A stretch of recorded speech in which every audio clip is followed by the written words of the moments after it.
Hello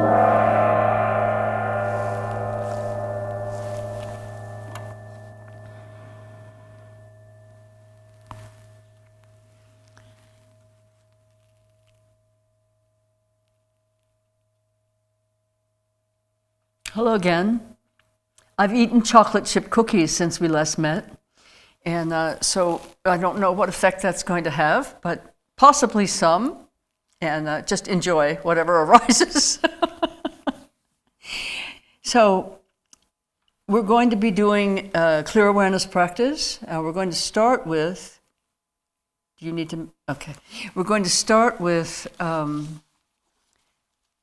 what we started with in the last part of our morning session of drawing within, and I want to say a little bit about this.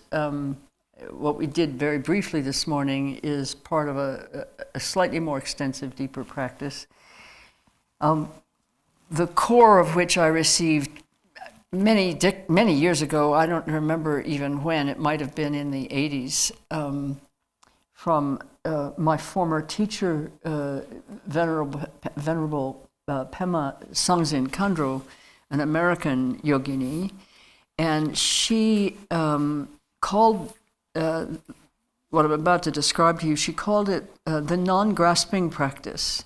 Since then, I've practiced this since then. It was profoundly beneficial for me, very revealing. And so I've practiced it in the years since then, and it has gradually become something that I find quite integral to my practice in a general way, as an introduction, really, as a prelude to almost any practice that I do, as well as being a practice on its own.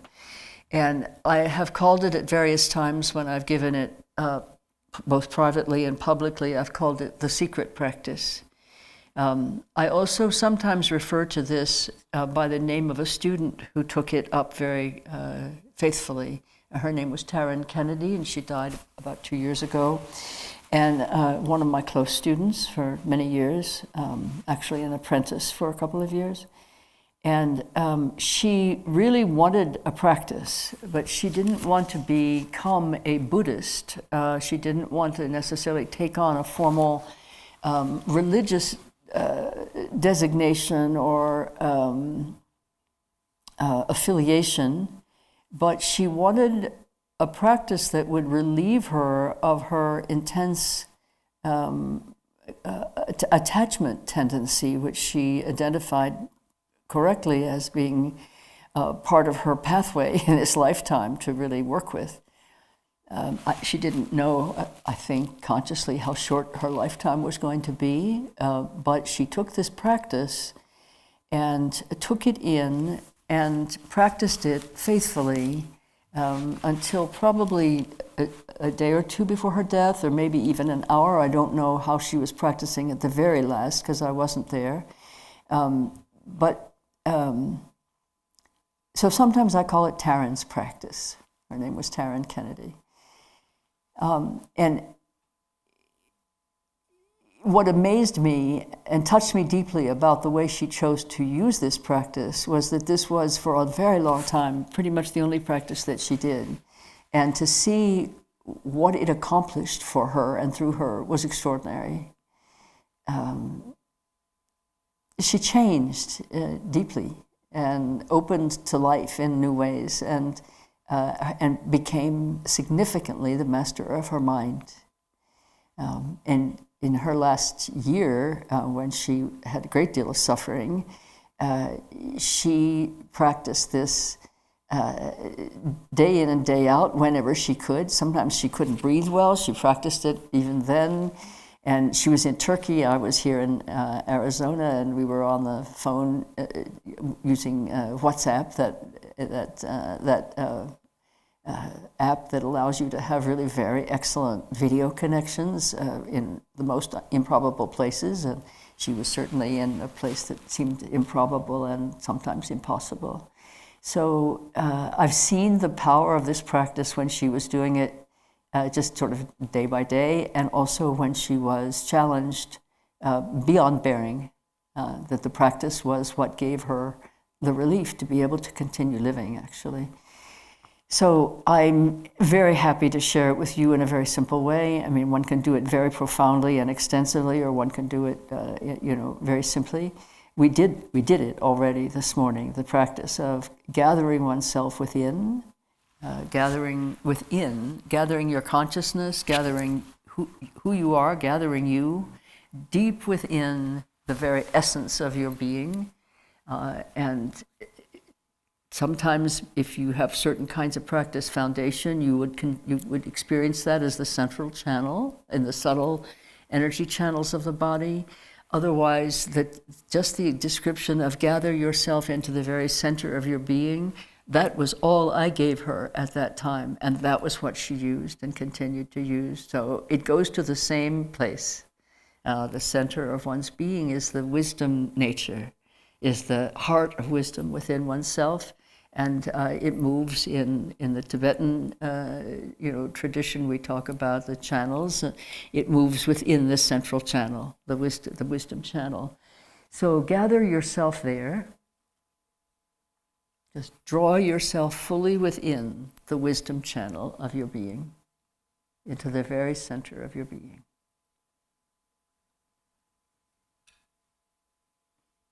And when you feel yourself to be in that center, settle there, just settle. And relax in that experience of being in the center of your being.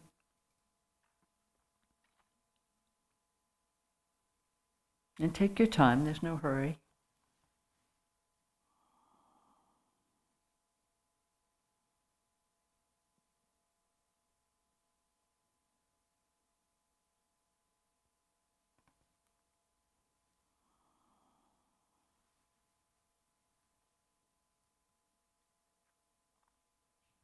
Now please open your eyes and continue the process of gathering yourself.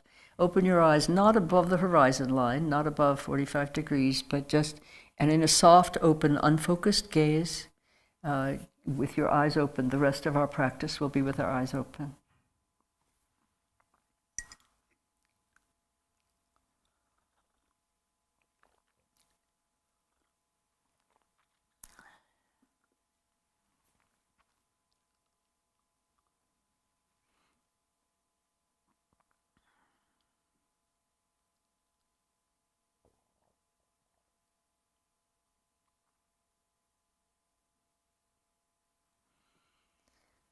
Perfect.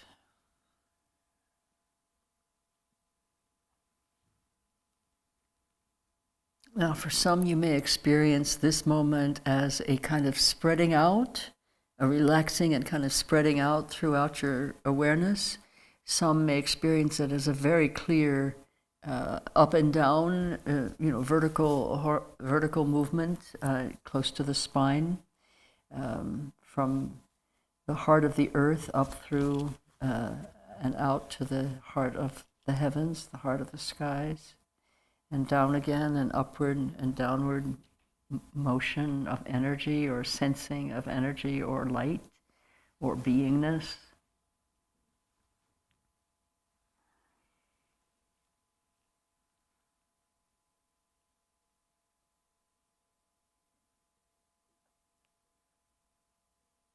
Still with the eyes open, please. Not staring straight ahead necessarily. You can look down.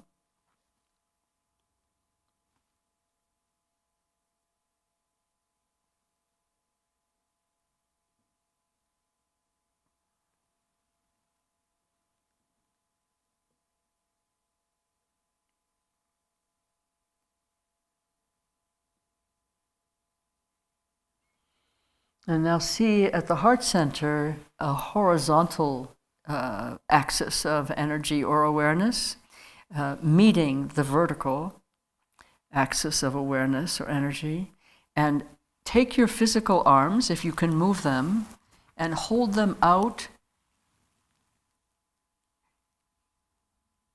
as if you're a cross. So you have the vertical axis and the horizontal axis meeting in the heart. And energy moving out along the horizontal axis is really like the bodhisattva commitment. Truth descends and arises, love expands. And there we are, placed wherever we happen to be. We're placed in the world, and it's in that place that we stand steady.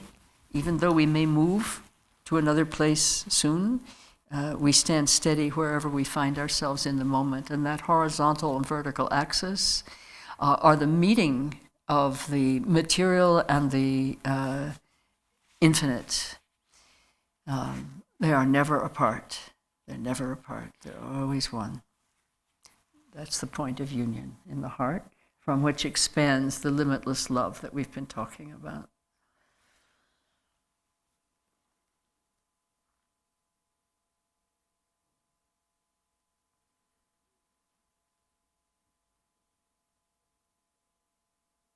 Now you can bring your arms back down again and let yourself just relax with your hands at ease.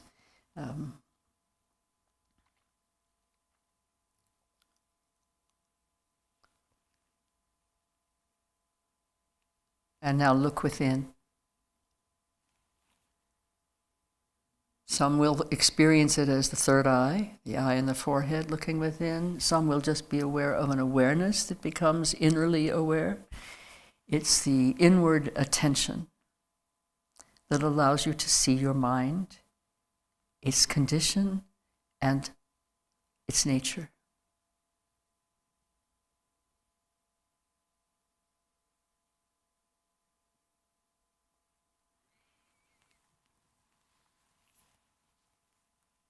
And give me a little energetic signal when you feel that you are actually seeing your mind. Just communicate just mind to mind with me. Just give me the signal in the energy. Thank you.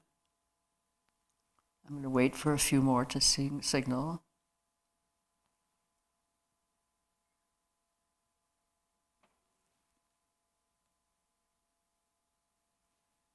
So excellent.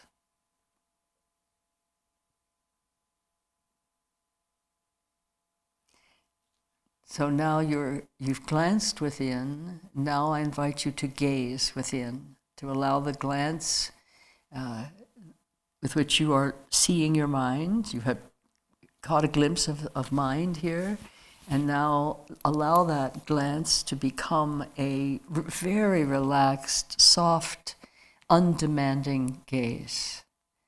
You are just inwardly attentive and aware, and you're looking at your mind.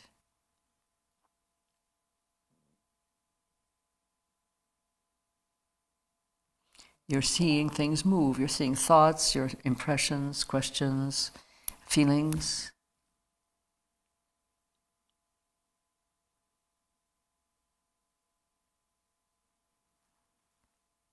Just like that. Very simple.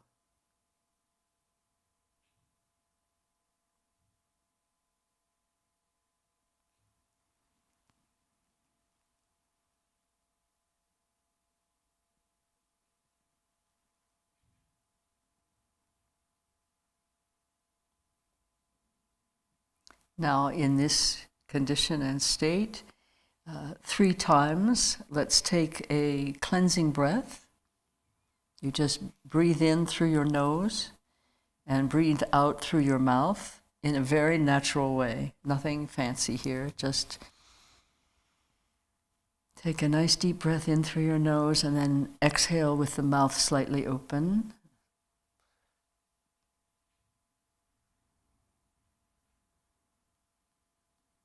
And do 3 rounds of that breath.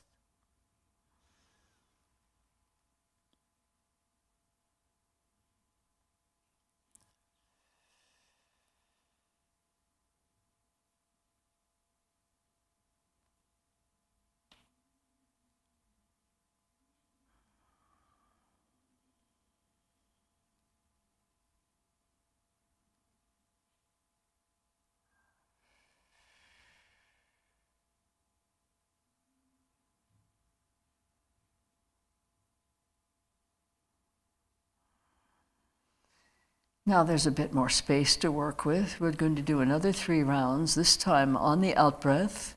We're going to put the tongue against the teeth, and we're going to make a sound sss, like a hissing sound. And we're going to take the out-breath all the way to the end, where we can't take it any further, making that s sound.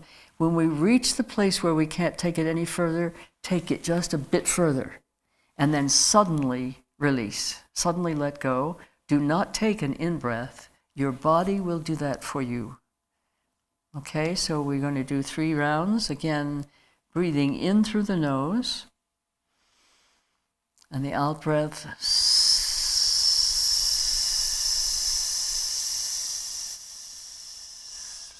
And now push it further. And then suddenly let go.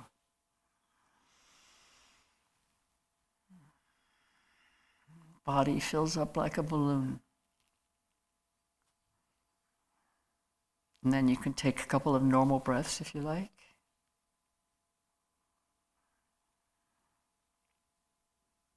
And now again, a good deep in-breath with the nose.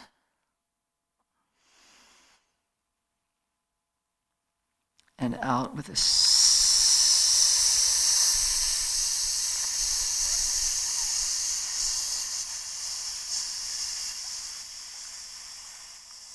and push further.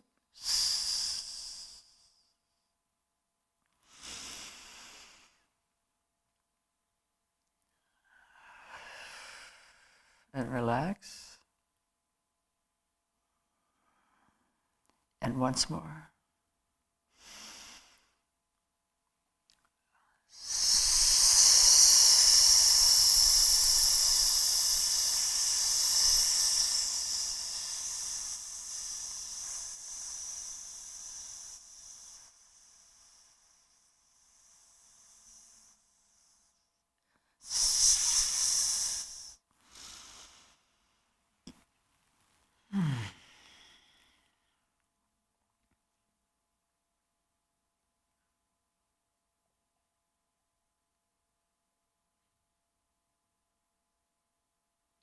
The body is tingling and invigorated and open. More space inside. The lungs are expanded. Mind moves on the breath. That's the wind element. Both mind and breath are the wind element. And when it's free to move, everything is free to move. We want things moving, not static, in mind and body.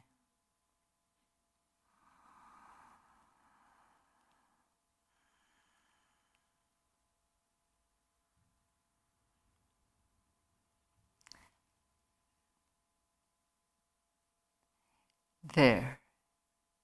Right then, I sensed with you a natural pause, not a holding of the breath, but a natural kind of pause with an inward attention, as if we were just naturally and without effort or intention, naturally regarding our consciousness, regarding our mind.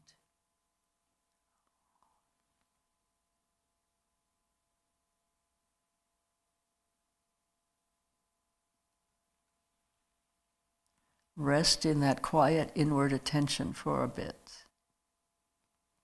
You don't have to do anything.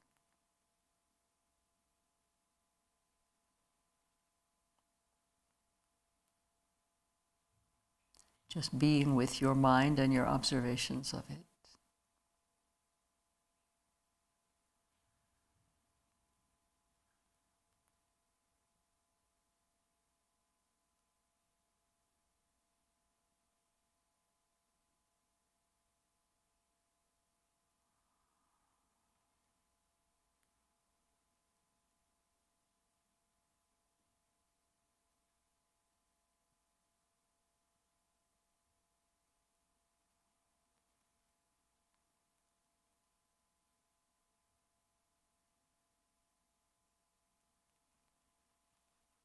So what sees that?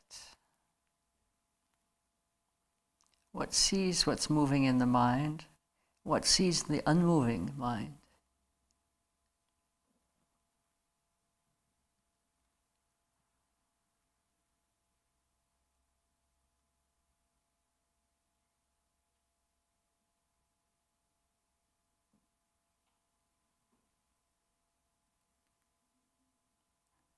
And what sees that seeing.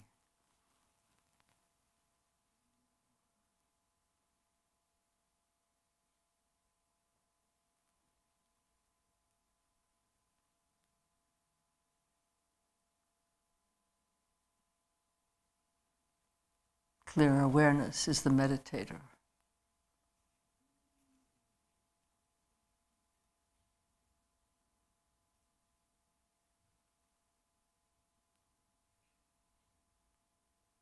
Clear awareness is the meditated upon. Clear awareness is the meditating.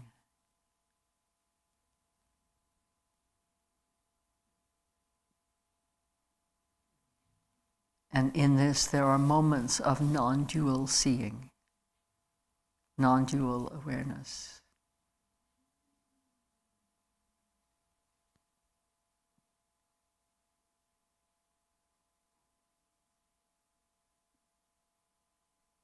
They might be very tiny glimpses. They might just be like the blink of an eye, if that. But there are moments when you're looking directly at and seeing mind's true nature.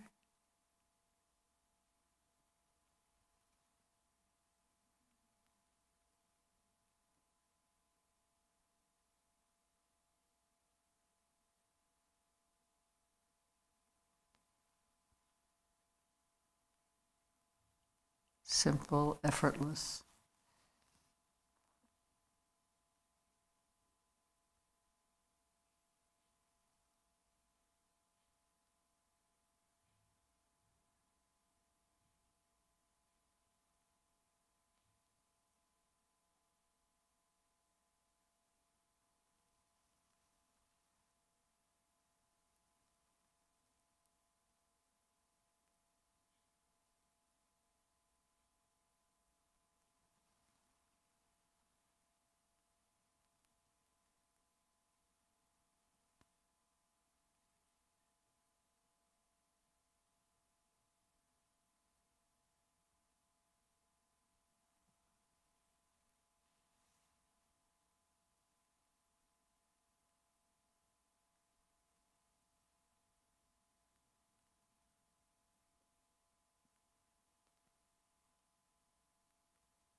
Remember to keep the eyes open.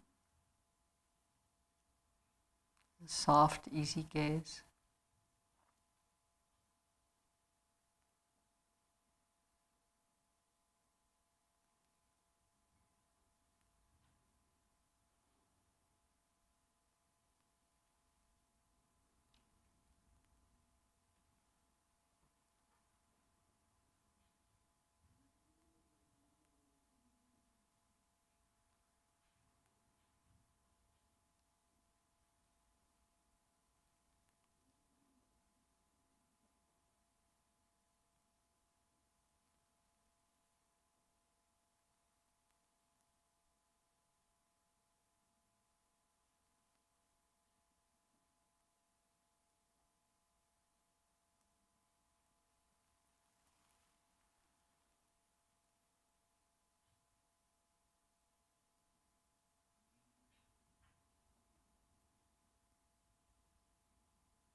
When ordinary thoughts begin to arise again, just blend them together with clear awareness. Let awareness lightly touch the thought as it arises, and the thought will vanish. And there you are again. Clear awareness, observing clear awareness. Wisdom, observing wisdom.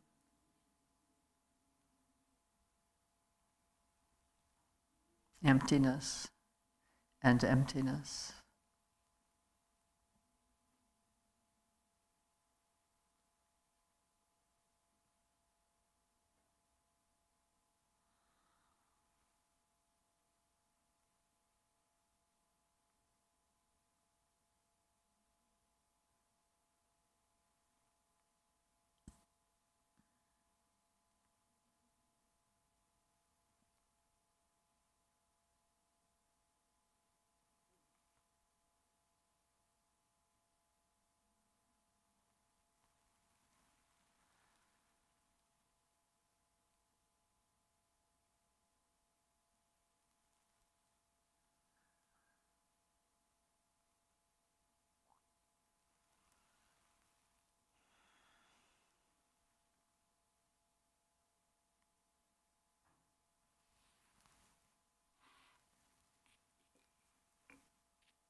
Just in a relaxed way, just come back to what you consider your ordinary mind condition.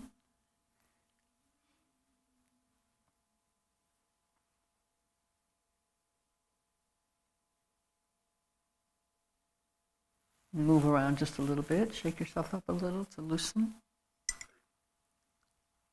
Take a sip of your tea.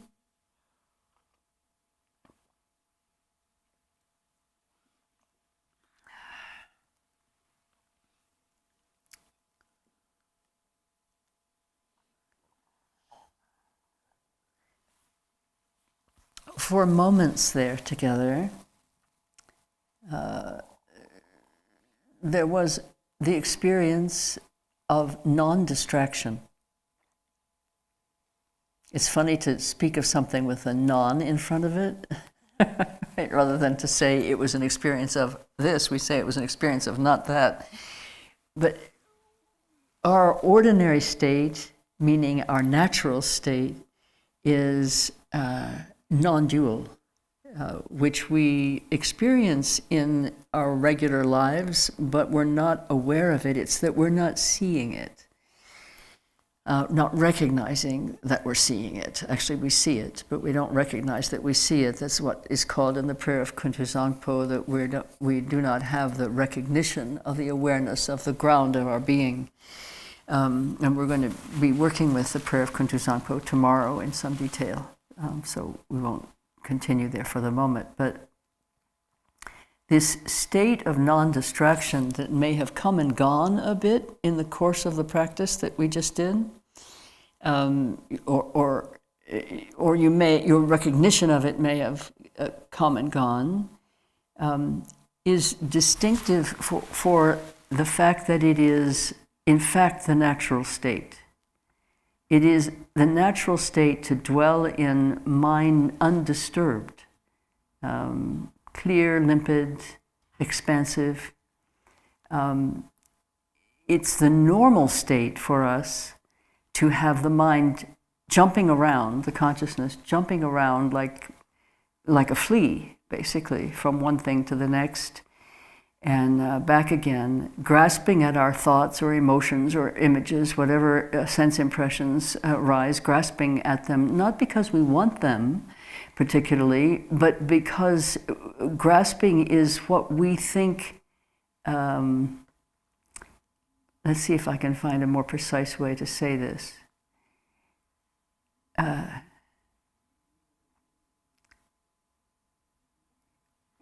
We mostly don't know how to perceive something, to look at it, to have awareness of it, or to be in relationship with it without grasping. We don't actually really know very clearly how to do that.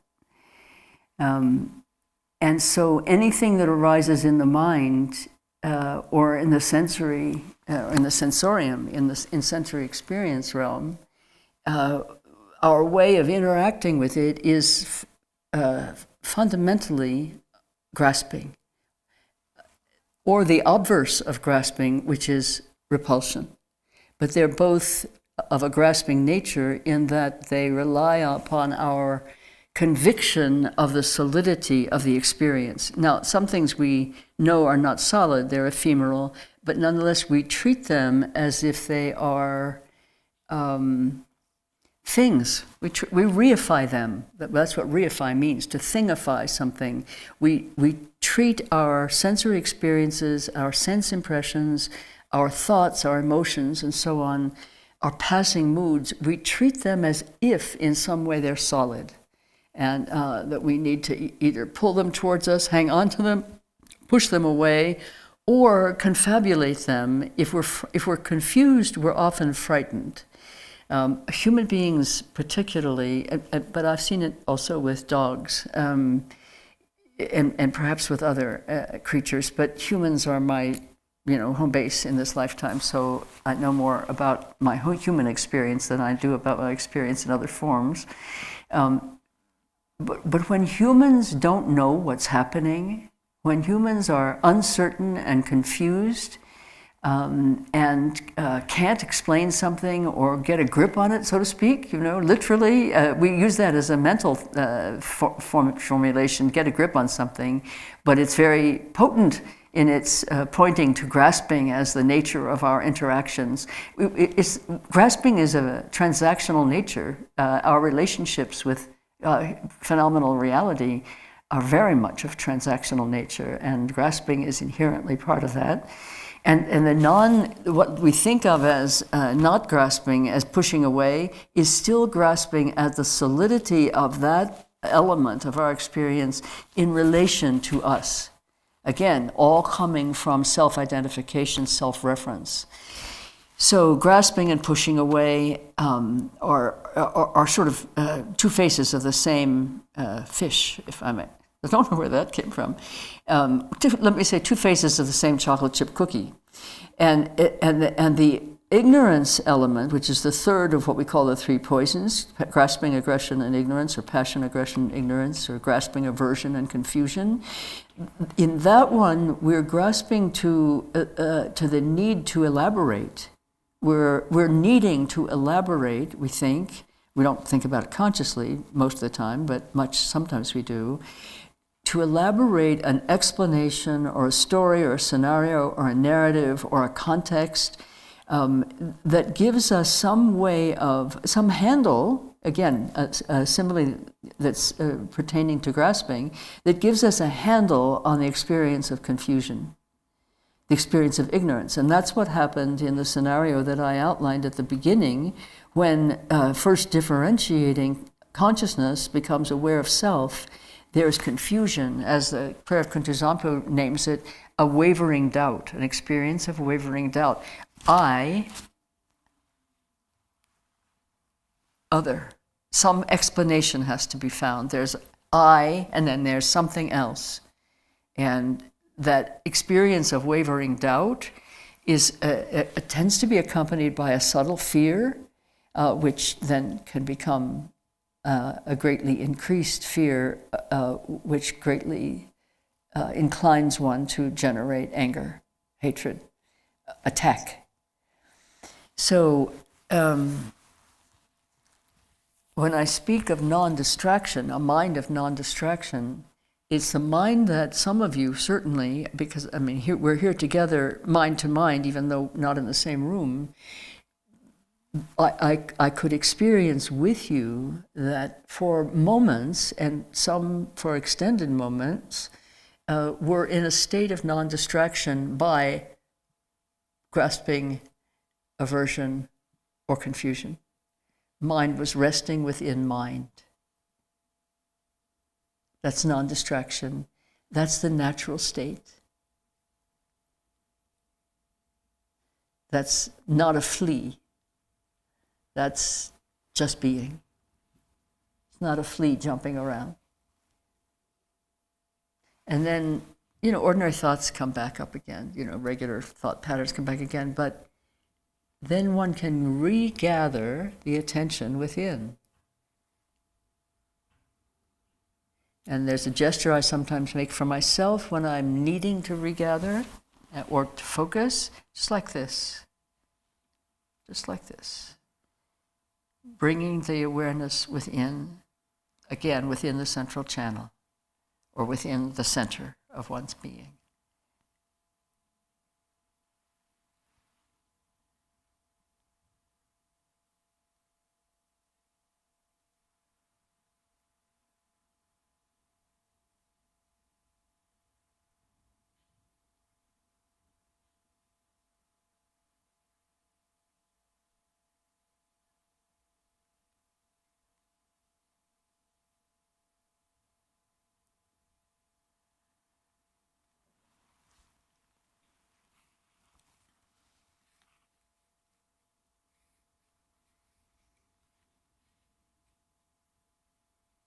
I want to ask you to tell me what your experience was of that.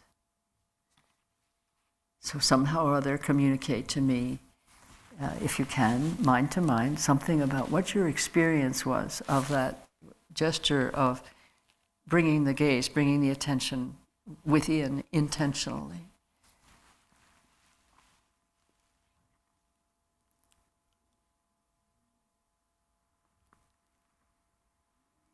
Settling.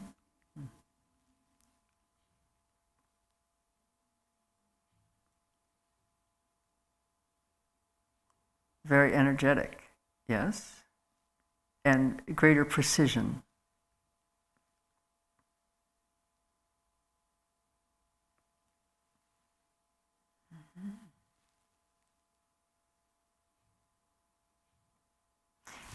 By the way, this invitation to mind communication, this isn't playing, this isn't, it can be playful, but this isn't making something up. There's only one mind.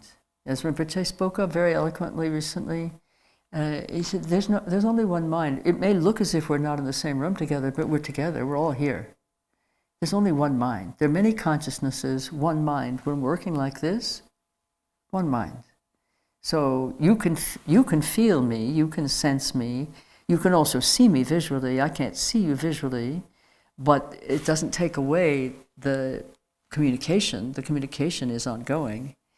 Otherwise, this wouldn't work for us. Otherwise, the camera is just an inert object, but it's highly energized as a conduit of communication for us, a conduit of exchange. And I get that feedback from you when we do these sessions, that it's an open, energetic exchange. And I experience it that way also. And when Rinpoche spoke of it quite recently about how it's our imagination that we're not here together, right? It's in our minds we are here together. We're not separate. The same way we're not separate from his mind, yes? Our minds and the mind of our guru are one. So our minds also are one. Not necessarily our consciousness, but our mind. And that's what we're addressing here, mind. So that was a brief aside that was actually an aside that was right in the center of the topic.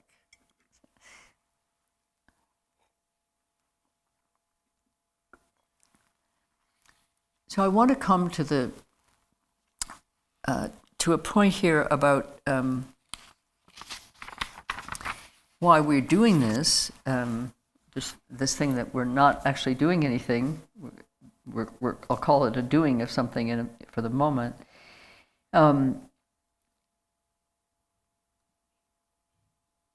So I spoke about distraction and how distraction is our normal mode, but it's not our natural mode. The distraction state is normal for conditioned mind, but it is an afflicted state. It's a temporary condition. And what never comes or goes is always wholly present. And that is what we know as wisdom mind, clear awareness. It's empty, self-luminous, and all-pervading, and unborn and undying.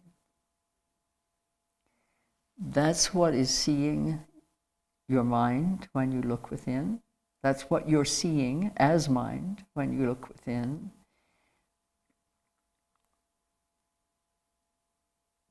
So the state of non-distraction into which we can sometimes drop, or which can sometimes arise spontaneously for us, when that state of non-distraction, when you recognize that, regardless of what you're doing, if you can allow yourself for a moment just to be with that, let yourself drop into it, or simply rest with it, with that inward gaze and the inward attention and the sense of non-distraction, of full presence. To be not distracted is to be fully present. So when that spontaneously may occur for you, is very unpredictable. We're not in charge of that entirely. But I invite you very warmly, when you become aware of a moment like that occurring, just pause, just stop. You might stop in the middle of a sentence, you might stop in the middle of a step, you might stop in the middle of a gesture it might be anything, anytime, any place. Just stop for a moment and allow yourself to be there, undistracted, fully present, with the inward attention naturally calling you within.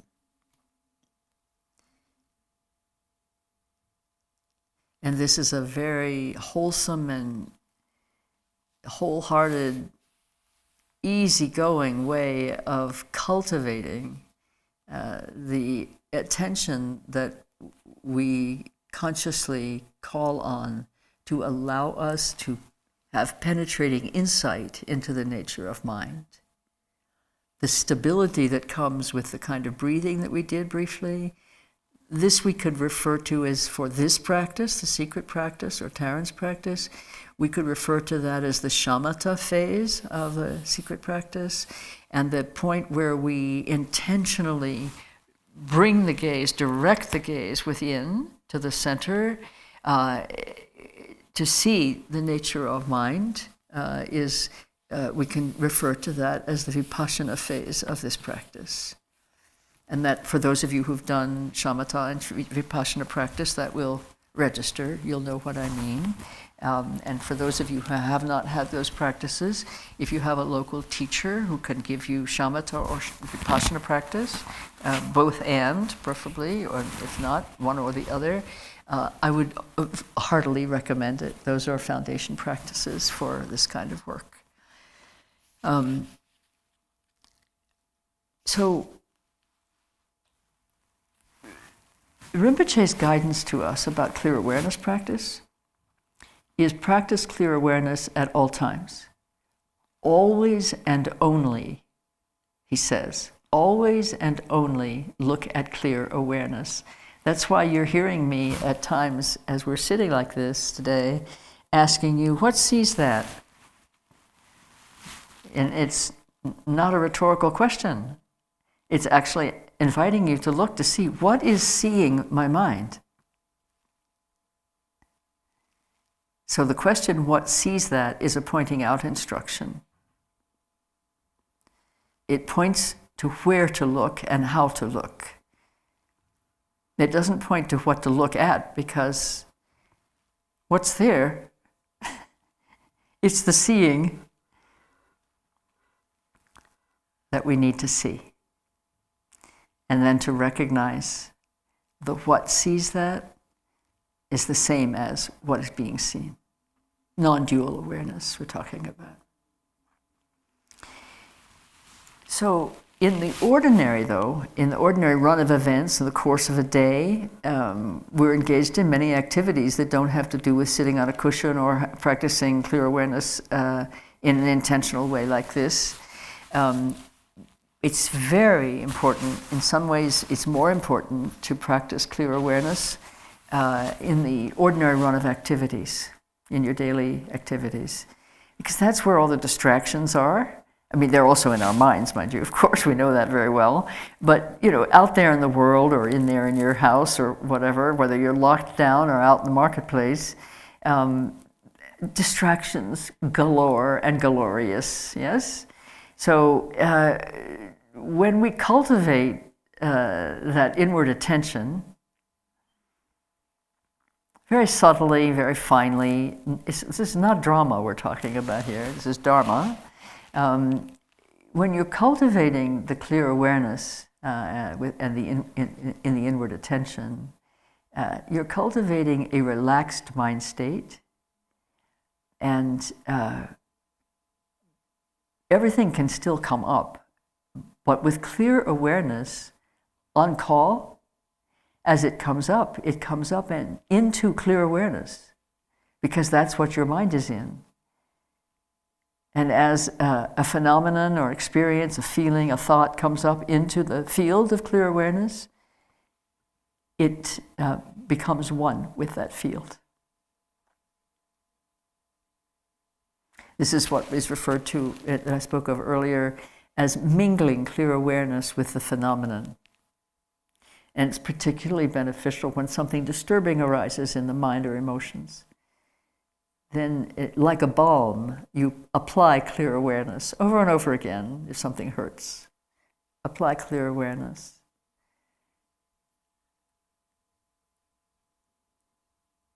It's seeing truly. It's seeing truly rather than with the distracted attention that is arising from grasping,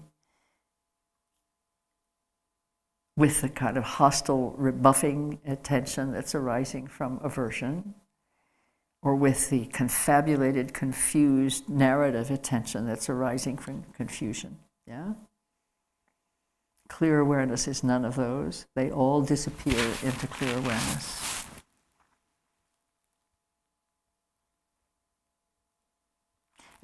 Years ago, before I received these teachings on clear awareness, I was beginning studies on what's called nature of mind practice.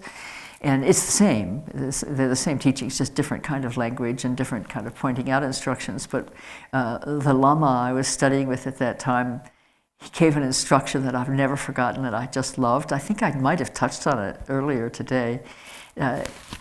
If a thought comes up, and again, we're using thought as proxy for anything that comes up in the mind that would distract. So he said, when a thought arises in mind, touch the thought lightly with your mind, as lightly as a bubble touching a feather touching a bubble. Touch the thought lightly with your mind, like a feather touching a bubble. And I did that over and over again. Because I was testing it. I thought it was it just sounded too easy, you know what I mean? It sounded too easy. So I was suspicious, so I had to try it out very assiduously. So I practiced it, unfailing, absolutely reliable instruction, unfailing. And I had a good Sangha mate at the time, a good friend who was a Sangha companion who was dying. And I gave her that instruction. And she just lapped it up. And she practiced it from then on, you know, lightly as a feather touching a bubble. The mind touches the distracting thought or the painful thought or the fearful thought. But you have to remember to do it. It's not as if that's not the first thought that's going to arise in your mind in reaction to something that upsets you, right? The first thought is, how do I conquer this or get the better of that or whatever? So it's habit that allows us to remember to do it. So we practice and practice and practice in order to develop the habit that will allow us, when we need it, to let the mind touch the thought as lightly as a feather touches a bubble. It's exactly the same instruction as Rinpoche gives for clear awareness. When a disturbance of mind arises, mingle it with clear awareness. Mingle the clear awareness with the disturbing thought vanishes.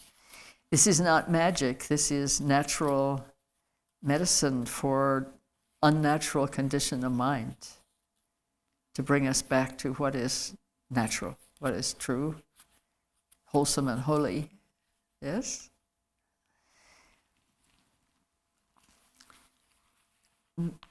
So in ordinary activities, and we're going to be doing a lot more practice, so I want to take this opportunity to give some more explanations about some of why we're doing it. In our regular activities, we need to be practicing clear awareness at all times. And it's a gradual mastery. Nobody would expect themselves, and certainly nobody would expect any of us, to overnight transform to the point that nothing except clear awareness was what we were practicing. We're more habituated to practicing distraction and self, exoneration and excuses and wonderful intellectual explanations for why we're so caught in this or that, painful, difficult circumstance that we've been caught in over many lifetimes, but we're not aware of that part. We're just aware of right now. So we need to see our own mind's productions. They're subtle seedlings and they're sprouts, and what fosters what, and what kind of implications and consequences different kinds of thought seeds have for our karma going forward. Not only for our immediate state of mind, how does the mind react with and deal with certain kinds of thoughts that are habitual for us? And we know, if we just look within for a moment, we know what our strongest confusions are, our strongest afflictions are, mentally and emotionally. We don't have to spend a lot of time thinking about that. We just ask, what's my worst affliction? My worst afflictive emotion? Where am I most easily caught? Where am I most easily going out of control? The answer will be right in front of our face, like we're looking in a mirror. Are you distracted enough by that invitation to now be looking in that mirror? But we need to see the implications of the thoughts that are repetitive and habitual for us, the thoughts and thought patterns and the behavior and speech patterns and mind patterns that they give rise to. The implications of them are that they are imprints in the mind stream, and they are carrying forward as we proceed in life, in this lifetime and in future lifetimes. Those seeds are going to bring forth their karmic results, and we will not have any memory whatsoever of when we thought that thought, but that seed is imprinted. When we are able to recognize the mind stream, the consciousness, the discrete individual thoughts and reactions and narratives coming up, when we're able to see those and bring to them the recognition of clear awareness, and they disappear without our having engaged them, no karma is created. This is a hugely empowering piece of information.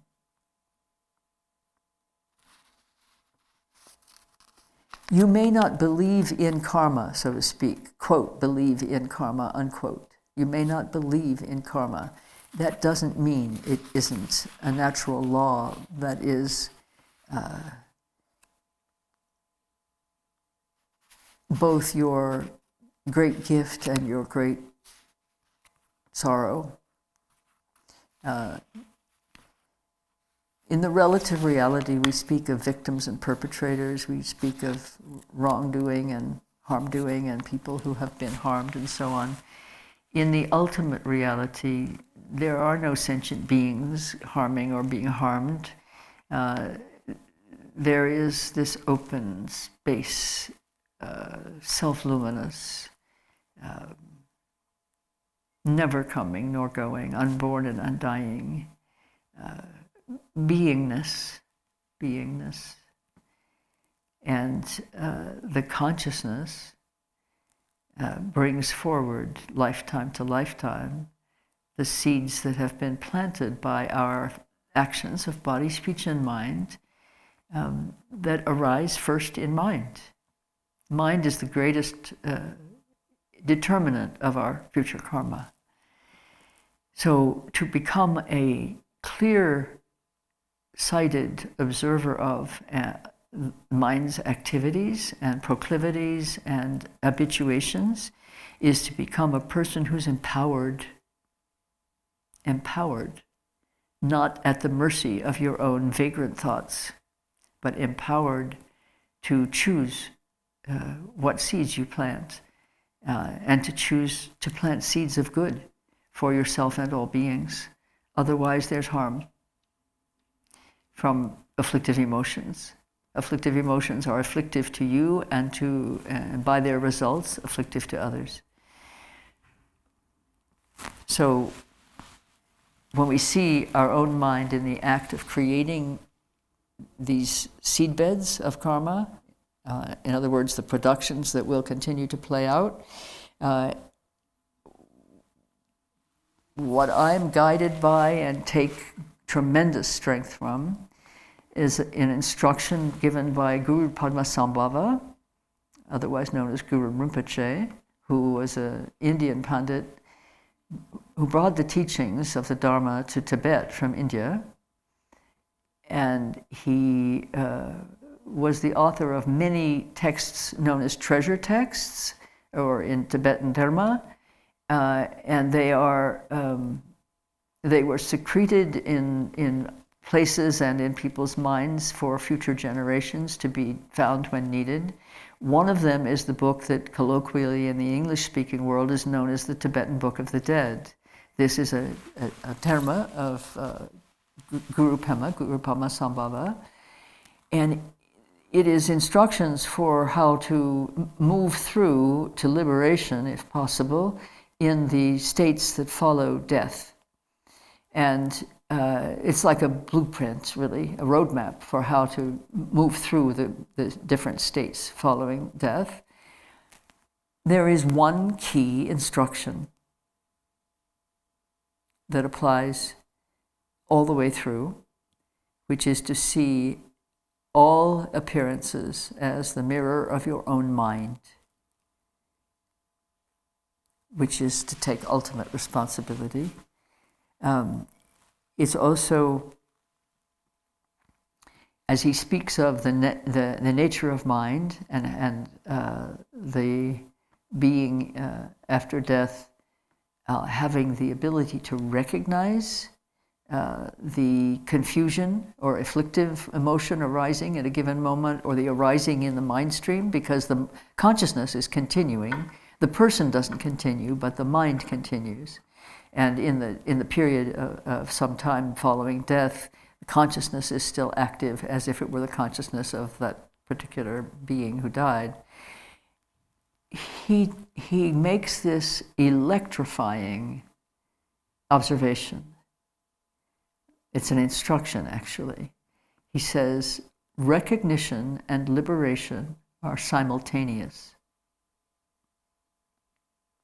And that's exactly what I'm saying to you, and what Rinpoche says when he gives these kinds of instructions, that when you see affliction or confusion, what sees that is not afflicted, is clarity itself, and the seeing is the liberation of the confusion. So the way he said it to me the first time he gave me that instruction, I was saying how confused I was about something, and he said, which is actually a miracle even to recognize that you're confused. Really, that's tremendous progress on the path, I think.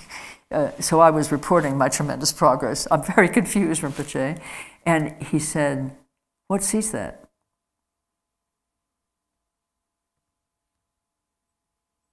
And I said, well, my mind, I'm seeing my own confusion. He says, that's clarity. He says, what sees confusion is clarity. The instant one sees confusion with clarity, one is in clarity, not confusion. Stay there. That's practice. Got it? It's a slippery instruction in some ways, but it's really precise, it's absolute, and it's unfailing. Also, what sees affliction is unafflicted. Yes, really, you could look at many of the confused states, the states of suffering, and if you ask yourself the question, what sees that? you are no longer in that state. You're in the state of seeing it. That's clear awareness state. So in all those cases, the answer could be clear awareness is what sees it. And when you're in clear awareness, you're not in affliction, you're not in confusion, you're not in ignorance. What sees ignorance is wisdom. The instant you're in wisdom, you're not in ignorance. Stay there. And part of the work of being a practitioner, being a meditator, is learning how to stay there. Is actually being willing to stay there. And I want to talk about willingness for a minute. But first, I want us to do another round of practice. Yes? You need to shake yourself up a little bit, move your body around a little bit in space to relax. Feel free to stand up.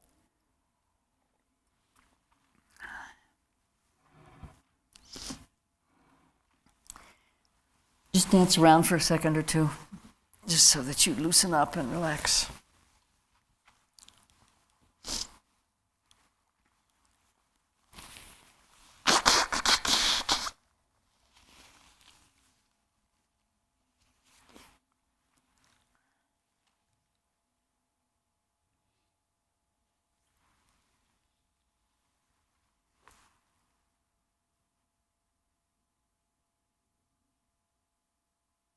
And why is it that I'm talking so much about meditating?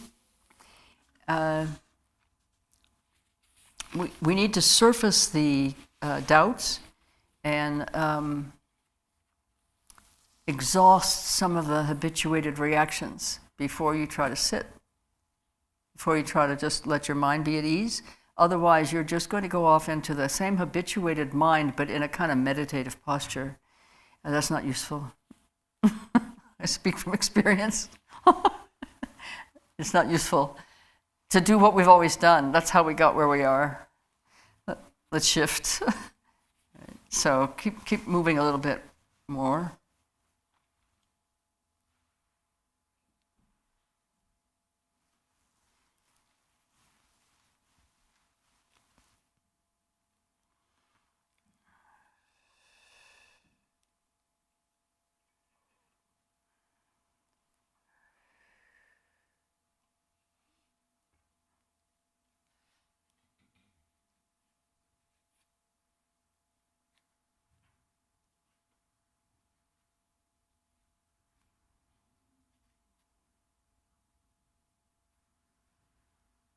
Okay, then suddenly direct the attention, the awareness inwardly. No hesitation, just bring it right in, right into the center.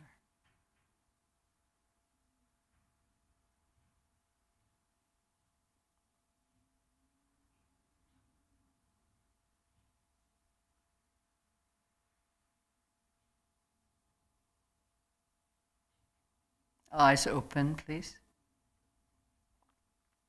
You don't need to be looking straight ahead the way I am. You can look like down your nose, like that.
When a thought arises, touch it with the clear awareness that is also there.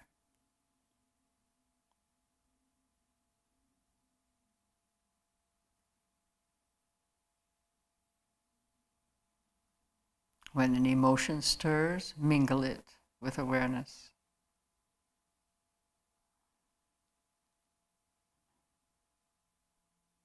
and maintain the inward attention, drawn right into the center. When it falters, just bring it back. If you need to use that gesture, it's quite clear.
And the moment that you recognize that your mind has wandered or is wandering, and you're just in a normal kind of thought pattern for a bit, the moment you recognize that, you're not in that pattern.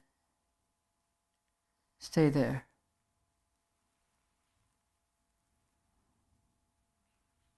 That's clear awareness, recognizing muddled thought, muddled thinking. Stay with the clear awareness, always and only. Look at clear awareness. You don't look at the problem, you don't look at the confused thinking, you don't look at what's arising. You look at the clear awareness.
I want to read you a little note I wrote to myself about willingness in relation to practice.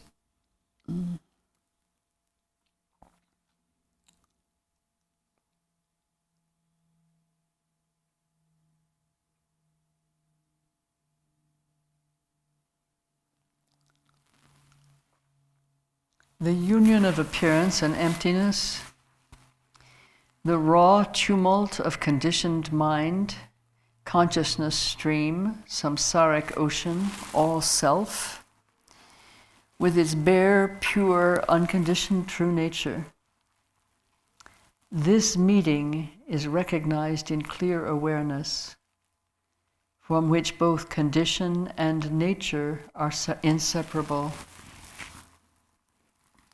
This is the union of confusion and truth, of suffering and clarity. In other words, this is the union of appearance and essence. To practice on clear awareness requires willingness. Willingness is hugely important.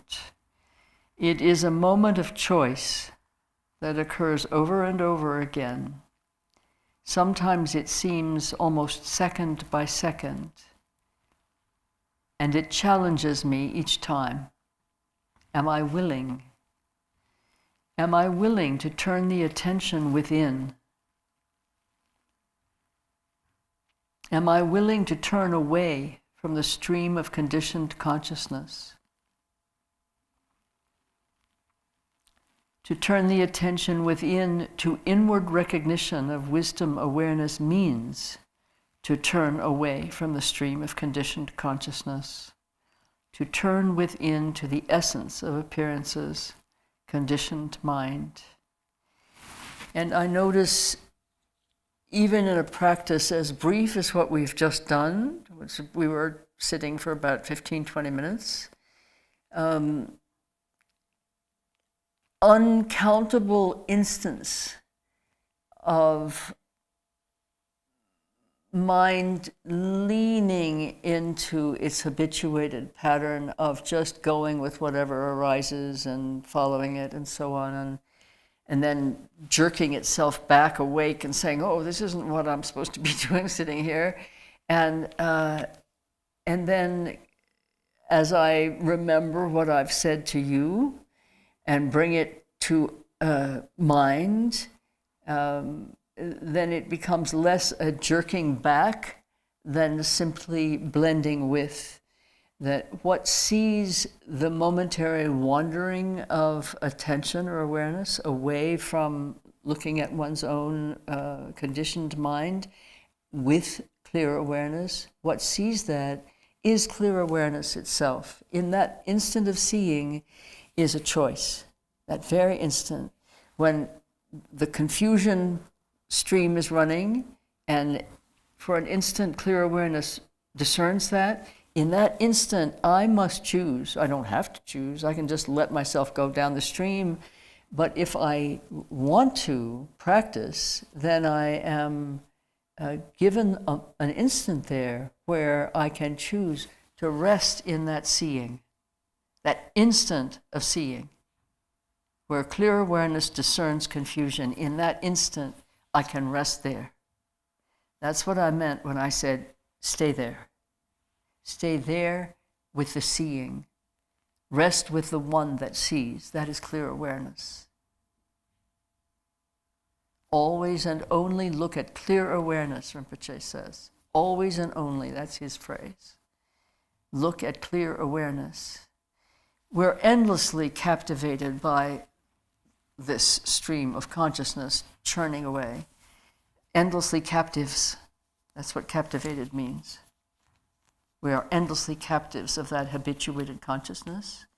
Clear awareness seeing that, and us recognizing the clear awareness moment, that's clear awareness seeing, clear awareness seeing.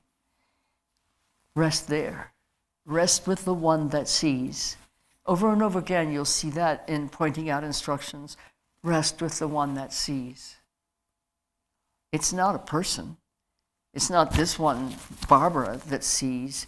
It's clear awareness that sees. Rest there with that. That's meditation. Then the bonds of habituation attenuate. They become weaker. Each time you choose clarity, confusion loses a little ground in its hold over our mind, in habituation. Yes?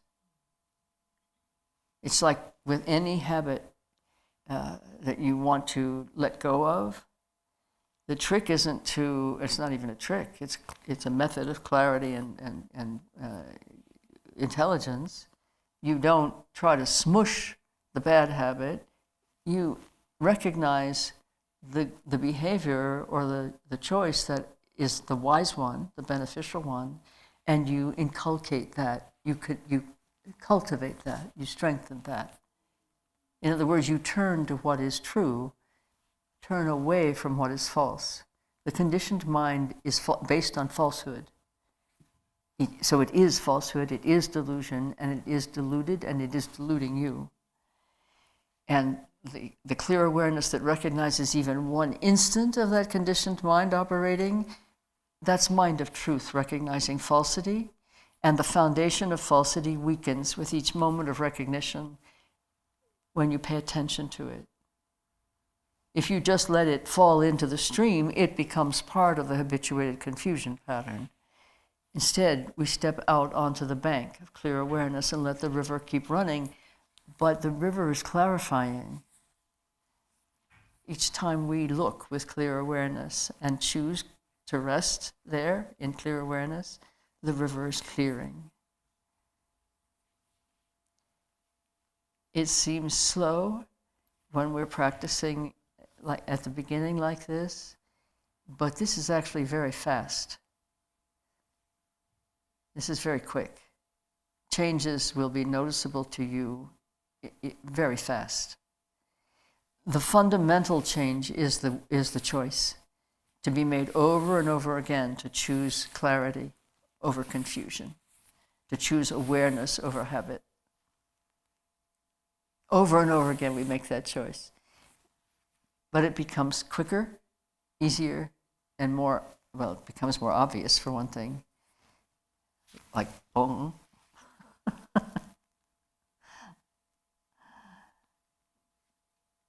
And we're not alone doing this work. We may do it alone, but we're not alone in doing it. This is the kind of training that our spiritual teachers and masters have been mastering for centuries, lifetimes.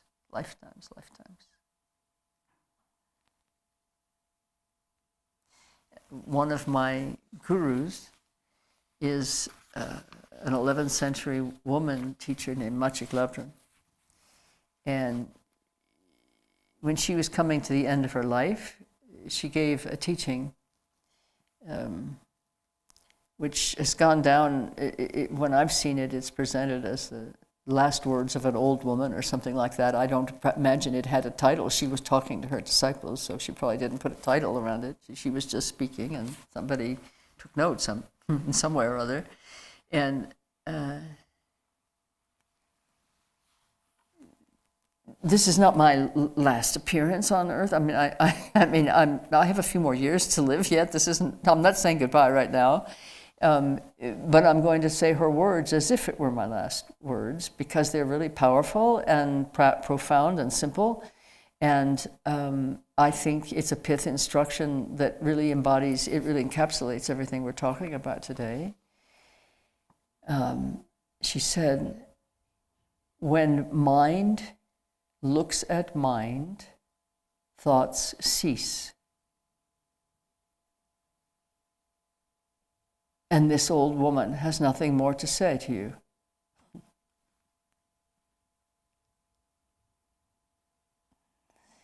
And it can take us lifetimes to apply those lines, those simple words. There's only, I think that's 4 words. No, that may be 5. When mind looks at mind.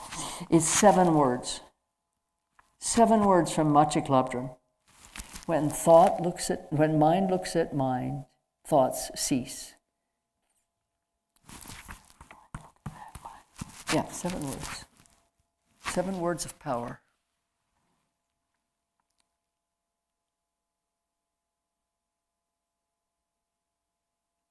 I want to say, any questions? If we were sitting right here together, you'd probably all raise your hand. You don't have questions. Or maybe no one would raise their hand. All questions have been answered by Machik Lapdron. So let's take a quick break.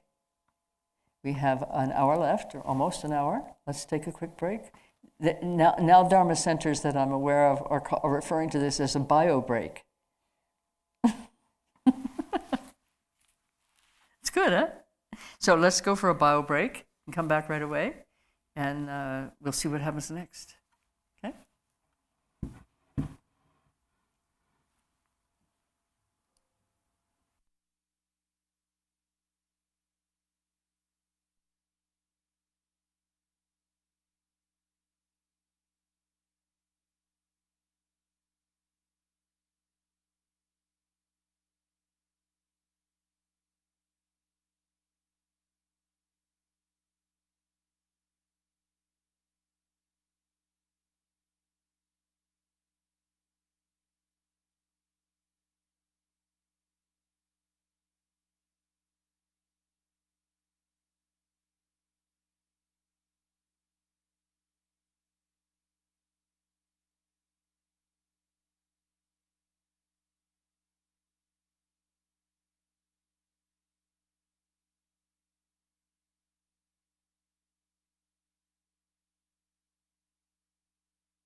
the instruction is to practice clear awareness at all times. Rinpoche is saying, always and only look at clear awareness, not looking at the problem. There are times we look at the problem in order to comprehend it, to understand it. Our analytic intelligence is a very great gift that we have. We don't need to discard it. We need to know when it's useful. And often we use it to stay involved in the ways in which we have habituated our minds to think about things. So when we're practicing and when we're in a process of learning how to discern clear awareness, how to discern, in other words, wisdom from ignorance, sounds obvious, not obvious, not obvious to the habituated mind. It's very wise to have a continuous progress. Very tiny little steps, perhaps, little tiny increments of insight and mastery, but a progress that's continuous because the intention is continuous and the practice is continuous. And that doesn't mean that we're practicing all day, every day. It does mean that we practice with some consistency and regularity. And whether that practice is on the cushion, as when we're sitting in retreat like this, or whether it's the practice in the ordinary run of our daily activities, our life activities. Either way, continuity means to sustain the activity that by choice is enhancing our ability to recognize our true nature, to sustain by choice that activity. And so if you have some regularity in when you do that kind of practice on the cushion, it's excellent because it's a good training ground. But the most important is actually to put it into effect in your ordinary life, in your regular activities. So that, and that is very much moment to moment, meaning one moment you're with it, the next moment you're not. So it's excellent training for the mind to become vigilant in looking for where confusion is carrying the day and bringing clear awareness to that moment of confusion and blending them so that the confusion is freed to dissolve into the awareness. It can be as simple as, when I'm sitting here, my mind can be off in 100 directions, no effort required. In order to accomplish the mind going off in 100 different directions, it requires no effort on my part. That's habituation. What does require an effort is for me to remember to call on wisdom, to call on awareness. Just to even remember that there is such a thing in some moments is an extraordinary accomplishment for a confused mind. To remember, oh, this is confusion that I'm in. What sees that? Clarity. Clarity sees that confusion. That's a great accomplishment. It sounds so small, but it's huge. And to rest for a moment in that recognition, when that happens, that you're in confusion and you remember, oh, that's clarity that sees that. For that instant, you're in clarity. To rest there for an instant, that starts to weaken the habituation. Habituation is like Velcro. Habituation in your mind are like Velcro. But clear awareness is the nature of it, of the whole thing. Mind, habituation, confusion. The essence nature is clear awareness. Nothing is stronger than truth. There is nothing stronger than truth. And clear awareness is what is true. Your confusion is based on falsity and will fall apart as soon as you don't support it anymore. And I don't mean don't support it anymore by changing the way you think. I'm talking about not supporting it anymore by the choices you make about how you act in the moment that you recognize the confusion. The moment of recognizing the confusion is the moment of clarity. Rest there. Even if it's just for an instant, you rest there. And gradually the resting in clarity becomes a habit. And the habit of choosing confusion weakens and weakens and falls away.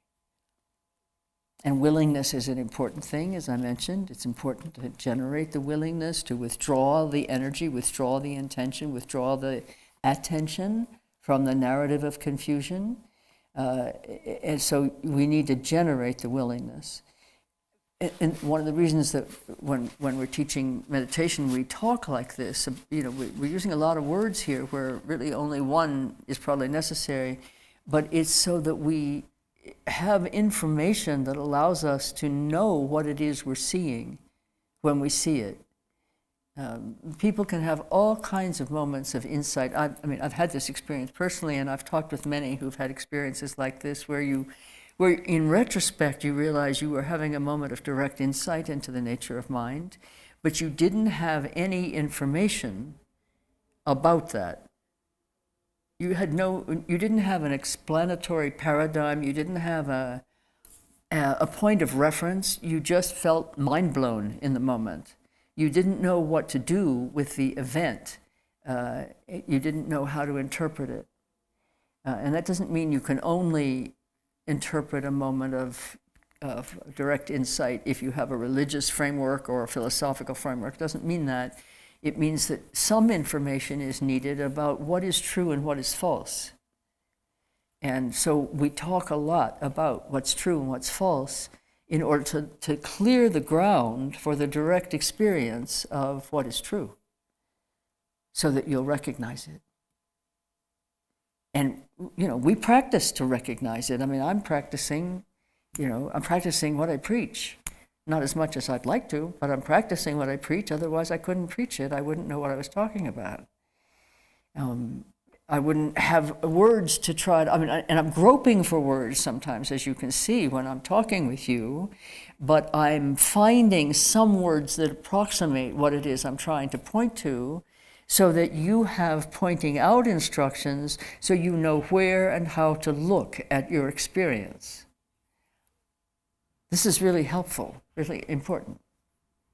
Otherwise, the moment of clarity, which can be fleeting because habituation takes over quickly, the moment of clarity can be lost in the habituation and just sort of amalgamated to a narrative that is, oh, gee, I felt really funny there for a minute. It seemed really strange. I don't know what happened, but and then my mind back in the old groove.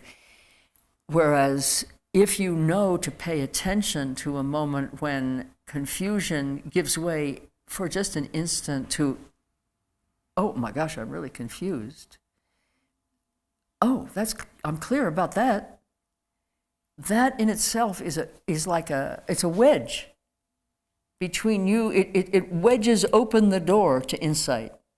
Yes, this is clumsy language I'm using, but it's very day-to-day kind of language. But it's almost like a mechanical action. You recognize the insight means that you can see it for what it is, even if it's fleeting moment. The recognition of it doesn't, that you recognized it doesn't have to be a fleeting insight. I am not, maybe this is obvious, but in case it's not obvious, I'll say it. I am not a great meditator. I'm really not a great meditator. I don't have meditative accomplishment. I'm not a meditation master. I'm a practitioner, which means I keep at it. That's what it means. I keep at it. And the experiences that I have, so to speak, on the cushion, although it's often what we call between the refrigerator and the stove, the experiences that I have strengthen my understanding of the process and my faith in the process, and allows me to keep on going. Because it's not always easy, it's you don't see your mind changing overnight. But as I said earlier, this is actually very quick. This is very quick accomplishment practice. This doesn't take a long time for you to see change. Now, admittedly, I have some years on these tires, but when I started hearing Rinpoche speak about awareness as clear awareness, I remembered having read in Susu's biography of Rinpoche what he said about the moment when his root guru, Khenpo Munsel, in the Chinese prison, gave him teachings on clear awareness. Now, Rinpoche had been practicing Mahamudra since he was a child, and now by the time he received these teachings from Khenpo Munsel, he was probably in his 30s, maybe later, I don't know, but he'd been in the prison already for quite a few years before then. And so he had experience of direct recognition of nature of mind. This was not a person who just started practicing when he came to prison. He was already trained as a child. And he said, as a child, he was very accomplished in Mahamudra, that he got it really fast and he practiced well. But something happened for him when he met Khenpo Munsel, his Nyingma, root guru, and Khenpo Munsel gave him transmission and teachings and practice on what called clear awareness. And Rinpoche said that was when everything changed for him, and he stopped suffering in the prison. And from then on, he was happy every day, and the people around him were benefited. It is written about in the second volume of Susu's so far 2-volume biography of Rinpoche. And when I read those words, there was a click for me of recognition, same lineage. I mean, same lineage of teachings I had, also had exposure to, but I hadn't had that particular angle of view on it, and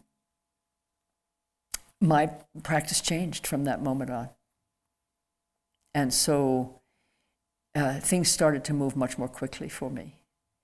Now, admittedly, there was some foundation. So, but Rinpoche had foundation too. He changed like overnight. It's taking me a titch longer than that.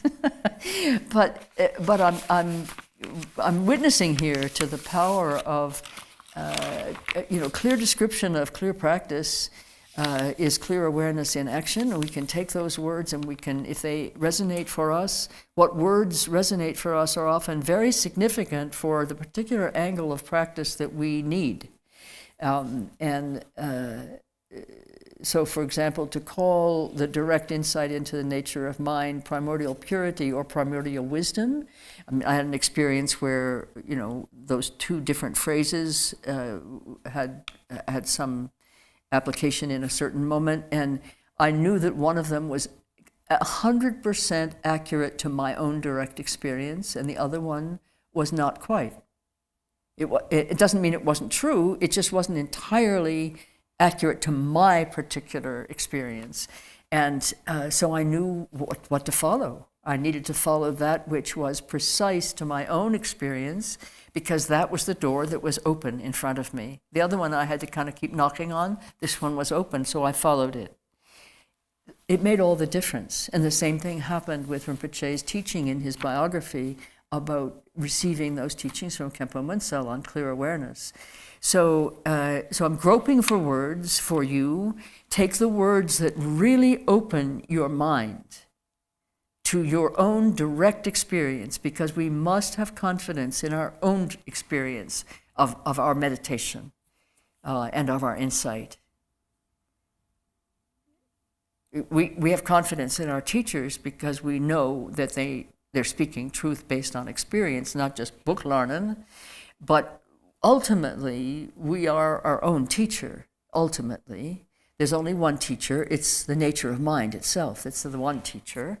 So we are our own teacher ultimately. We must have confidence in our own direct experience. And Rinpoche would be the first to say that to you.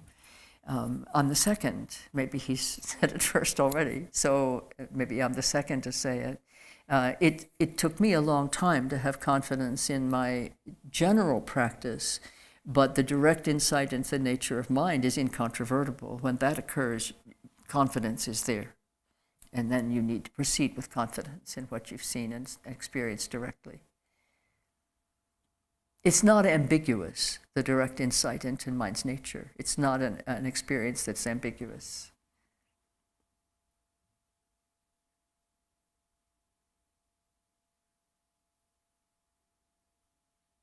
Truth is not ambiguous. When you look in the mirror, you don't wonder who it's there. You don't wonder who that is.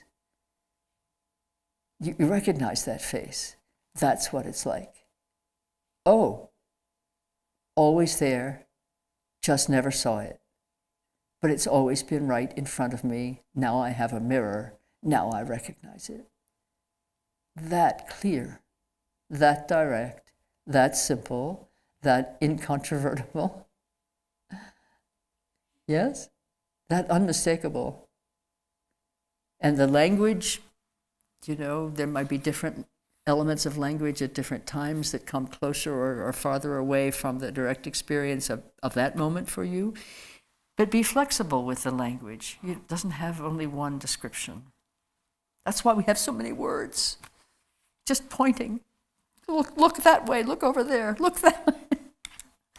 It's kind of funny. Don't you think it's funny? I think it's funny. So I want us to get back and to sit again before we close. How much time do we have? Oh, good, we have time.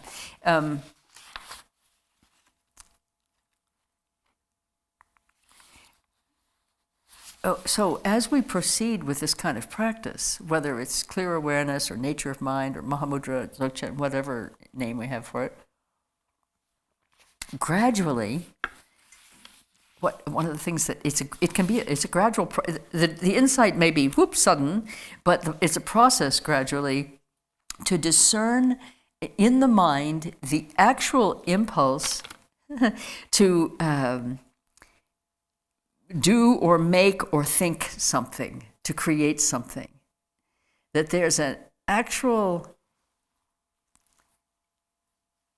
impulse in the mind, like a little energetic, which is going to lead to a full-blown thought.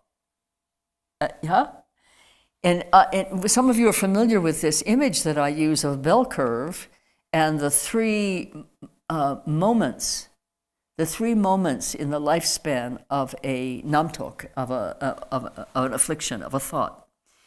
There's the moment that the thought is just about to arise. Just because the bell curve's kind of flat here, and then it comes up like this, and it comes down like this, and it kind of flattens out gradually. Plenty of us have seen plenty of those bell curves in the COVID era where it's describing, how the disease is progressing. So at the very beginning, and this is something that you will become able to discern. In fact, you may already be able to discern it. You may just not be paying attention to what you're discerning. It's like a little nudge in the mind, in the consciousness, like a little nudge. And then if you look at that with clear awareness, blend that with clear awareness, that thought is not going to go anywhere. No thought will come from that little seed. That means no karma created in that moment with that particular thought. If you don't catch it there, it's going to rise into actual time of abiding when the thought is actually present in the mind. Again, I'm using the word thought. You understand that it implies a broader kind of gathering of possible terms. So, but it's abiding now in the mind. And these are the thoughts that you think you're actually thinking. Well, probably it's more accurate to say they're thinking you, but, there's a thought in the mind, you can identify it. I'm thinking about such and such. At that moment, you're caught by it, unless you can, at that instant, blend it also. Bring clear awareness, touch it, as we talked about, with the mind. Let the mind touch the thought. As light as a feather touching a bubble. And then the thought can vanish also from full abiding. It can actually vanish. And if you miss that moment, or the moments leading up to it, then it begins a descent on the bell curve down into disappearing on its own, because if you don't grab it or do anything with it, it's going to vanish on its own. But at any point there, along that part of the continuum, you can also recognize that thought is there at some level, at some part of its development or devolution. And again, look directly at that with clear awareness, or blend it with clear awareness. Right. The best is before it starts. And that's, that becomes increasingly available as an option, as a choice, because the mind becomes more finely tuned to sense and see and discern that. It's great to do it at the full-blown, particularly with anger or something really amazingly intense, like sexual feelings, or sneeze is one of the moments. These are some of the three moments, or at the moment of death. These are some of the moments when to see the actual nature of mind in moments like that is particularly powerful, but also quite challenging. So good practice, though, at the moment of extreme anger, you will directly see the clear quality, the clarity element of mind, the clarity nature of mind. If you're able to catch a thought and a full-blown anger thought at the moment that it's powerful in your mind and present in your mind, and you're able to see it with the wisdom, and it vanishes, mind in its complete clarity is there for you. And each of the major afflictions has its own wisdom nature, which is revealed in that same way.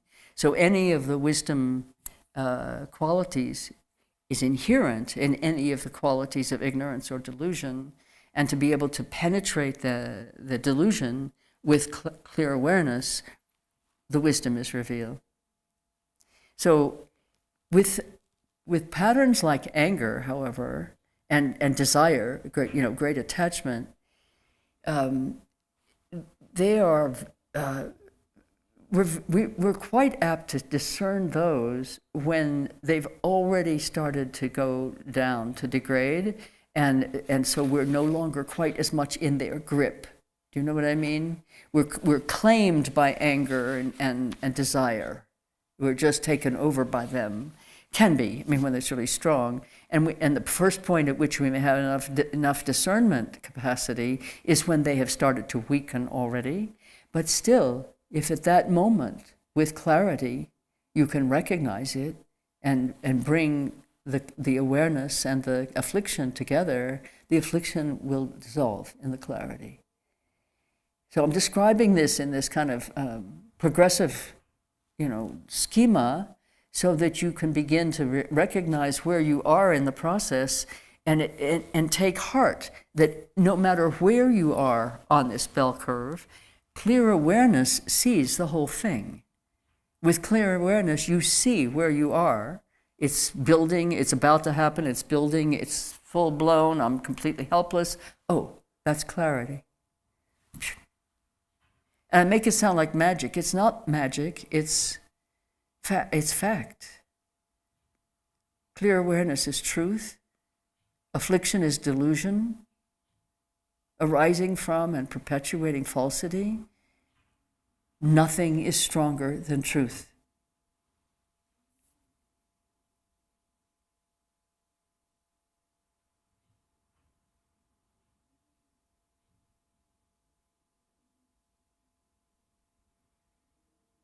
So have confidence in your practice. So let's sit. We've got 15 minutes. Let's sit for another 15 or so, and then we'll do our closing prayers. By the way, for those of you here and also those who are listening and attending, linked by the Magic camera, if you have questions, please, it would have been great. Maybe they've already come in by email, but if you have questions or comments that you want me to respond to, if there's time, and if I have anything to say of any benefit, please send them by email to the Garchen Institute, questions@garchen.net. Questions@garchen, GARCHEN.net, and say, question for Barbara. Please include your name if you want to. I would, when I have, I'm devoting part of a session to questions, so if there are any, please send them. And if you don't want it read aloud, say so.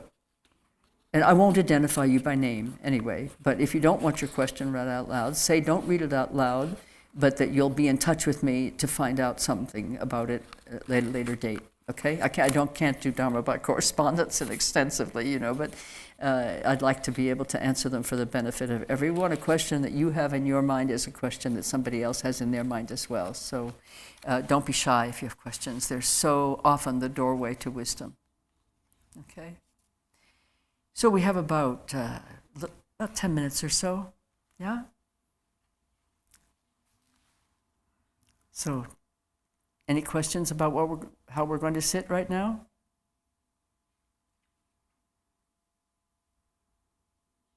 First, draw the energy within. Draw yourself within to the center. Glance within.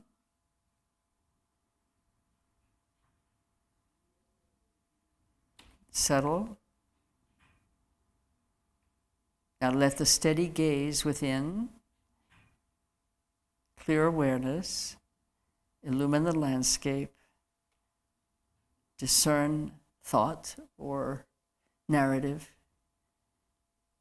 and bring the narrative into itself. Let clear awareness bring the narrative or the thought or the confusion or the pain or suffering into itself and release it, liberate it.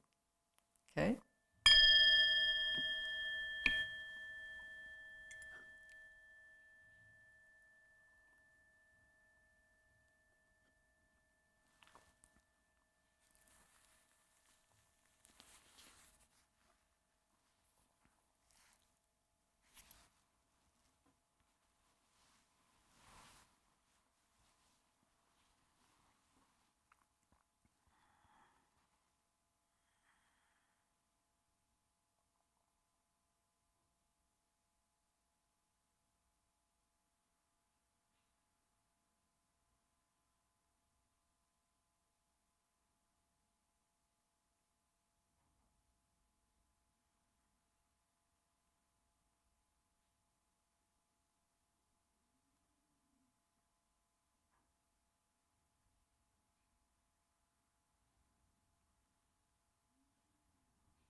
Remember, eyes are open.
Let's do our closing prayers in the yellow book.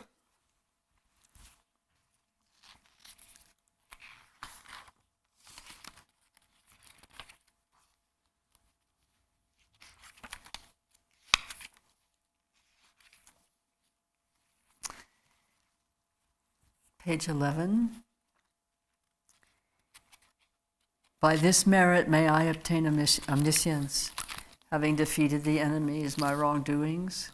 May I liberate all beings who are tossed in the ocean of samsara by the waves of birth, old age, sickness, and death.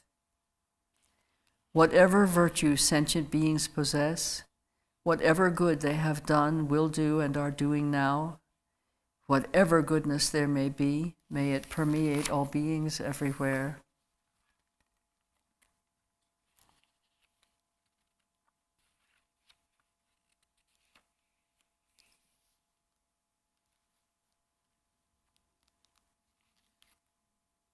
Page 13. Glorious root guru, precious one who sits upon a lotus at my heart, hold me with kindness and grant me all accomplishments of enlightened body, speech, and mind. Page 14. I pray for the excellent health of the guru. I pray that he lives a supremely long life. I pray that his activities spread far and wide. Grant blessings that I may not be separate from my guru. May the Buddha's teachings, the only source of benefit and happiness, endure long, and may the victory banner of longevity for those upholding the teachings be steadfast. May the sound of the great Dharma drum liberate all sentient beings from suffering. Please remain and teach the Dharma for infinite millions of kalpas. By the might of this powerful merit, may the aspirations of the benefactors and their circles be accomplished within this very life. May their obstacles be pacified, may everything be auspicious, and may their wishes be fulfilled according to the Dharma. Page 16. Just as the hero Manjushri realized things as they are, and as did Samantabhadra too, I will follow in their path and perfectly dedicate all these virtues. Page 17, first prayer. By the blessing of the Buddhas who attained the three kayas, by the blessing of the truth of the unchanging nature of reality, and by the blessing of the undivided Sangha community, may my prayers be fulfilled according to this dedication. By the virtues accumulated in the three times by myself and all beings in samsara and nirvana, and by the intrinsic root of virtue, may I and all sentient beings quickly attain unsurpassed, perfect, complete, and precious awakening. Great Vajradhara, Tilopa, Naropa, Marpa, Milarepa, Dharma, Lord Gampopa, Pamadrupa, and Lord Rikungpa, may the auspiciousness of all the Kagyu Lamas prevail. Glorious, holy, venerable, precious, kind root and lineage gurus, divine assembly of Yidams, assemblies of Buddhas and Bodhisattvas, heroes and heroines, Yogini and her assembly of Dakinis, all of you dwelling in the 10 directions, please heed me. By the power of this vast root of virtue, may I benefit all beings through my body, speech, and mind. May the afflictions of attachment, hatred, ignorance, pride, and jealousy not arise in my mind. May thoughts of fame, reputation, respect, honor, and concern for this life not arise for even a moment. May my mind stream be moistened by loving kindness, compassion, and bodhicitta, and may I become a spiritual master with good qualities equal to the infinity of space. May I gain the supreme attainment of Mahamudra in this very life. At the moment of death, may I not experience the suffering of being abruptly severed from this life. May I not suffer a terrible death. May I not die confused by wrong views. May I not experience an untimely death. May I die joyfully and happily in the great luminosity of the mind itself and in the crystal clarity of Dharmata. May I in any case gain the supreme attainment of Mahamudra at the time of death or in the bardo. The long life prayer for His Holiness Tenzin Gyatso, the 14th Dalai Lama. For this realm encircled by snow-covered mountains, you are the source of all benefit and happiness. Tenzin Gyatso, Lord Chenrezig, may you remain steadfast until the end of samsara. For His Holiness Drikung Kabyan Chetsang Rinpoche, the co-head of the Drikung Kagyu lineage, embodiment of the three jewels, great being who upholds and increases the teachings of the Shakya lion. Supreme are your activities of guiding others with your perfect deeds. May you, the precious Guru who accomplishes everything spontaneously, live long. and for his brother, His Holiness Drikung Kyabgyun Chungtsang Rinpoche, holder of the teachings of Lord Drikungpa, great Lord of the Three Jewels. Through the power of your peerless compassion and the holy Dharma's peace and light, you bring relief to beings. May your life be long. And for His Eminence Garchen Rinpoche, the one known in the noble land as Aryadeva, emanated into the Gar clan of eastern Tibet as Chudingpa, the heart son of Jigten Gompo. May the life of glorious Garchen remain steadfast for 100 eons. And this is the prayer that His Holiness Dalai Lama composed for His Eminence Garchen Rinpoche. Crown of the Shakya's kind friend to strangers, the 17 great Panditas, Tilopa, Naropa, Marpa, Milarepa, Gampopa, Jigten Sungan, and their lineage heirs, please bestow good fortune and auspiciousness. Protector Amitayos, transcendent Lord, who grants supreme life everlasting, stable and unchanging, and who diverts from untimely death anyone who merely hears your name or thinks of you, please bestow good fortune and auspiciousness. Living austerely in the higher training of discipline, full of compassion that is the glory of those to be tamed, devoid of all grasping, never parting from Mahamudra's natural state, Nidun Tempe Nyima, son of the teachings, may your life remain firm. May the teachings of the great Drikungpa Ratna Shri, Master of Interdependence, Omniscient Lord of Dharma, who seen all knowable things, be upheld until the end of cyclic existence through study, practice, hearing, contemplation, and meditation. Your 1,000 arms of the 1,000 wheel-turning kings, your 1,000 eyes of the 1,000 Buddhas of this fortunate yan, your life is boundless like space. I supplicate to the Bodhisattva Chanrezi, Omani Peme Hong Hri. May Bodhicitta, the precious and supreme mind, arise in whom it has not yet arisen. Where it has arisen, may it not decline, but ever increase higher and higher. And the short prayer to be reborn in the blissful land of Amitabha. For you who have it in English, feel free to read it in English. I'm going to read it in Tibetan. Ema hong otsar sanjin angata yedang yisudyo tuje chen podang yondu sempa tu chen tanana sangye jang sempak me koji ko de king otsar patu me po yi de wa chen je jawe jin kam de dak shen dine tse purgyor matang kye wa jen ji bar ma chu pa Deru kene na te japton sho de ke dagi man tapai chuchu sanje jang sem tam cheki ke medru parchinji la tu so te jata pansadriya awa bodhanaya soha.